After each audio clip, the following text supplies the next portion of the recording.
Good evening. In my first inaugural address, I committed this country to the tireless task of combating climate change and protecting this planet for future generations. 2 weeks ago in Paris, I said before the world that we needed a strong global agreement to accomplish this goal, an enduring agreement that reduces global carbon pollution and sets the world on a course to a low-carbon future. A few hours ago, we succeeded. We came together around the strong agreement the world needed.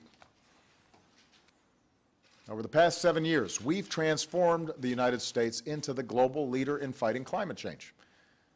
In 2009, we helped salvage a chaotic Copenhagen summit and establish the principle that all countries had a role to play in combating climate change. We then led by example with historic investments in growing industries like wind and solar, creating a new and steady stream of middle-class jobs. We've set the first ever nationwide standards to limit the amount of carbon pollution power plants can dump into the air our children breathe. From Alaska to the Gulf Coast to the Great Plains, we've partnered with local leaders who are working to help their communities protect themselves from some of the most immediate impacts of a changing climate. Now, skeptics said these actions would kill jobs. Instead, we've seen the longest streak of private sector job creation in our history. We've driven our economic output to all-time highs while driving our carbon pollution down to its lowest level in nearly 2 decades. Even if all the initial targets set in Paris are met, we'll only be part of the way there when it comes to reducing carbon from the atmosphere, so we cannot be complacent because of today's agreement. The problem's not solved because of this accord. But make no mistake, the Paris Agreement establishes the enduring framework the world needs to solve the climate crisis.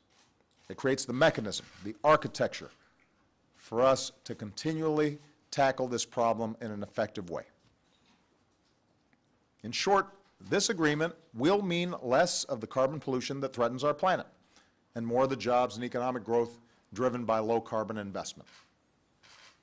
Full implementation of this agreement will help delay or avoid some of the worst consequences of climate change and will pave the way for even more progress in successive stages over the coming years.